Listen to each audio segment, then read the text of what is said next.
Malaria बेमारनिफ्राय सांग्रां जा।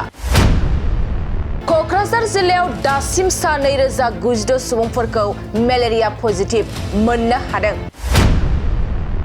गुबुन जिल्लानिख्रुइ क'क्राझार जिल्लायाव 2 दाननिफ्रायनो मेलेरियानि बिबाङा बारासिन जालांदों। नंगौ, मेलेरिया बेमाराव गोग्लैनायनिफ्राय नोंथाङा सांग्रां जा। बेनि गेजेरावनो क'क्राझार जिल्लानि लुंसुं ओनसोलाव मेलेरियानि अनजिमाखौ गोबांसिन मोनदों। मेलेरियानि अनजिमाया गोबां जानायनि जाहोनाव बिटिआर सरकारा सुबुंफोरखौ सावस्रि जोथोन आरो थि समाव सावस्रि रैखाथि होनो आगान सुरदों। मख'नो गोनांदि थांनाय सानाव बिटिआरनि सीएम प्रमद बर'आ मेलेरियानि गोहोम गोग्लैनाय क'क्राझार लुंसुं ओनसोलनि मोनद' एफआरसि गामिफ्राव दावबायहैदों आरो बिथां प्रमद बर'आ मेलेरियानि अनजिमा बांनायखौ नुना लुंसुं ओनसोलनि मोनद' एफआरसि गामिफ्राव मोनस्नि सावस्रि बादाफोर गायसननायजों लोगोसे थाबैनो राहा लानो खोथा होदों।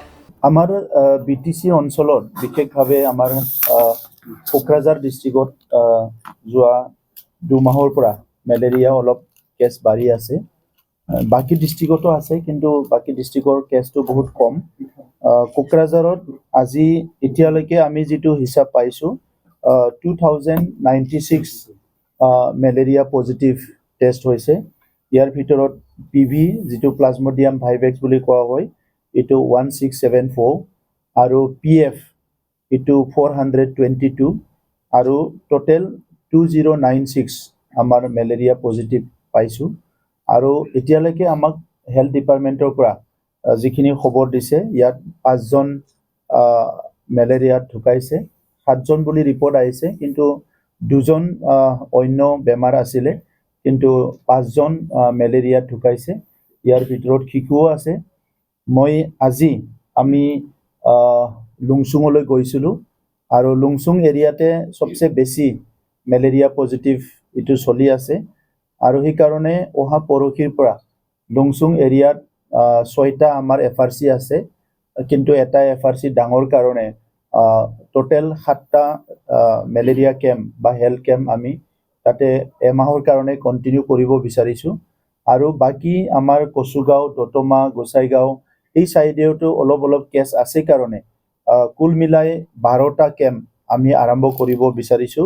আমাৰ হেলথ ডিপাৰ্টমেন্টৰ পৰা আজি আমি পুনৰ ৰিভিউ কৰিছো। ইয়াত আমাৰ ডেপুটি কমিশনাৰ এনএইচএমৰ বিষয়া আৰু লগতে মেডিকেল কলেজ আমি একেলগে বহি প্লাই কিছুমান পলিসি আমি আপডেট কৰিছো।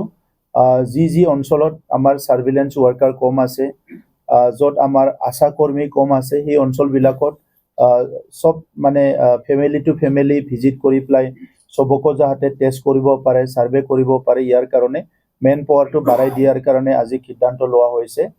আৰু সেই এৰিয়া বিলাকৰ কাৰণে আমাৰ হান্স ফাউণ্ডেশ্যন আমাৰ হেলথ সেক্টৰত কাম কৰি আছে। আমাৰ নিজৰো হেলথ ডিপাৰ্টমেন্টত বহুতখিনি এম্বুলেন্স আছে, গতিকে সেই অঞ্চলৰ কাৰণে আমি এম্বুলেন্স কিনিও ৰেডি কৰিছো।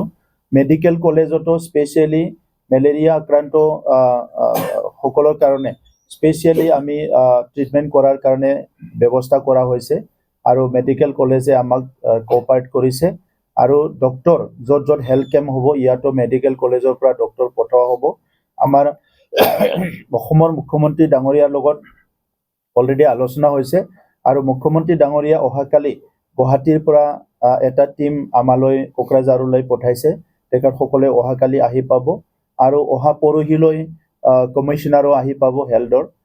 বাকি যিখিনি মেডিচিন আমাৰ তাত যথেষ্ট আছে আৰু যেটো আৰডি কিট টেষ্ট কৰাৰ কাৰণে এতিয়ালৈকে আমাৰ তাত যথেষ্ট আছে, প্ৰায় 3000 আছে। 10000 আৰু পঠাই দিব বুলি আমাৰ অসমৰ হেলথ ডিপাৰ্টমেন্টৰ পৰা জনোৱা হৈছে। আৰু আঠুৱাৰ পৰা আদি কৰি যিখিনি প্ৰয়োজন আছে আমি সব এতিয়া আমাৰ যিখিনি আছে আৰু যিখিনি আহিব এইখিনি আমি সব আজি হিসাব নিকাচ কৰিছো আৰু সেইখিনি সব ৰেডি হৈছে। তো সেই কাৰণে মই বিশেষভাৱে আমাৰ যিখিনি অঞ্চলত আক্ৰান্ত হৈ আছে সেই ৰাইজক সজাগতা কৰাৰ কাৰণে লিফলেট দিয়া হৈছে। সেই লিফলেট বিলাক সবে পঢ়ি চাবলৈ মই অনুৰোধ কৰিছো। আৰু এইখিনি সময়ত যেহেতু আমাৰ ধান চপোৱা সময়, সবে ধান কাটিছে আৰু এইখিনি সময়ত গাঁৱৰ মানুহবিলাক খুব ব্যস্ত থাকে ৰাতিপুৱাৰ পৰা গধূলিলৈকে, আৰু গধূলি সময়তো প্ৰায় ঘৰৰ পৰা বাহিৰতে থাকা হয়। কিছুমানে ধানটো কি কয় মাৰণ মাৰে বা কিবা কৰে তেনেকুৱা বহুত ব্যস্ত থাকে মই সেইসকলক অনুৰোধ কৰিছোঁ যাতে তেখেতসকলে এই পৰিৱেশটো কোনো যাতে নেগলেক্ট নকৰে আৰু সকলো ভালকে কাপোৰ পিন্ধি থাকিব লাগে ৰাতি ভালকে আঁঠুৱাটো লগাব লাগে আৰু দিনতো যদি কোনোবা শুয়ে তাতে আঁঠুৱাটো লগাই পেলাই শুব লাগে মই সেইটো অনুৰোধ কৰিছোঁ আৰু ঘৰত যিজনৰ জ্বৰ হৈছে সেইটো ৰখিব নালাগে টেষ্ট কৰিব লাগে আজি মই এজন আমাৰ সান্থালী সম্প্ৰদায়ৰ এজন ব্যক্তি লুংচুঙত লগ পাইছিলোঁ তেখেতৰ যোৱাকালিৰ পৰা জ্বৰ হৈ আছে কিন্তু তেখেতে টেষ্ট কৰা নাই আৰু মই অন দ্য স্পট তাতে টেষ্ট কৰাইছিলোঁ আৰু লগে লগে তেখেতৰ মেলেৰিয়া পজিটিভ পাইছে পিভি পজিটিভ পাইছে আৰু তেখেতে কৈছে যে দুদিনৰ পৰা জ্বৰ হৈ আছে কিন্তু তেখেতে মেডিচিন খোৱা নাই ডক্টৰে দিয়া মেডিচিনটো খোৱা নাই কিন্তু তেখেতে গাঁৱলীয়া মেডিচিন খাই আছে তো সেইকাৰণে মই অনুৰোধ কৰিছোঁ এই অঞ্চলবিলাকত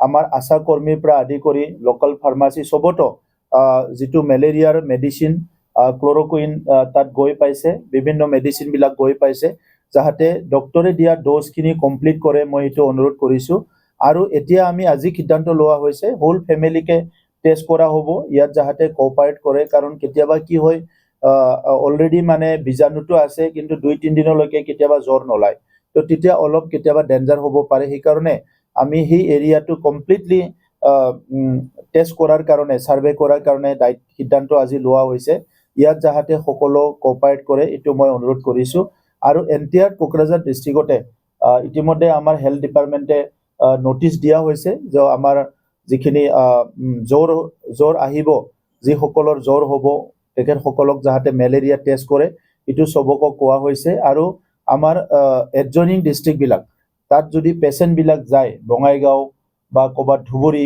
ওচৰে পাজৰে যদি কোনোবা পেচেণ্টবিলাক যায় তেখেতসকলক যাতে মেলেৰিয়া টেষ্টটো কৰে আৰু আমাৰ হেল্থ ডিপাৰ্টমেণ্টক আমাৰ জইণ্ট ডাইৰেক্টৰসকলক জনাই দিয়ে এই কথাটোও কোৱা হৈছে গতিকে বৰ্তমান যিটো মেলেৰিয়াৰ পৰিৱেশ ইয়াত আমি সম্পূৰ্ণভাৱে BTC কাউন্সিলৰ তৰফৰ পৰা আমি প্ৰিপেয়াৰ্ড হৈছোঁ এইটো মোকাবিলা কৰিবৰ কাৰণে আৰু মুখ্যমন্ত্ৰী ডাঙৰীয়াই আমাক যিখিনি ইয়াত মেডিচিনৰ পৰা আদি কৰি যিমানখিনি ডক্টৰ আদি কৰি লাগে চবকো তেখেতে ইতিমধ্যে নিৰ্দেশ দিছে তো সেইকাৰণে মই আজি আমাৰ হেল্থ ডিপাৰ্টমেণ্টৰ আমাৰ EM ডাঙৰীয়া অৰূপ দে ডাঙৰীয়া আছে আমাৰ ডেপুটি কমিশনাৰ আছে আমি সকলোৱে কোকৰাঝাৰত এই কেইদিনটো আমি চাই আছিলোঁ কিন্তু আজিৰ পৰা মানে 100% মেলেৰিয়াৰ ওপৰত ফ'কাছ কৰি পেলাই কাম কৰিবলৈ আমি ৰেডি হৈছোঁ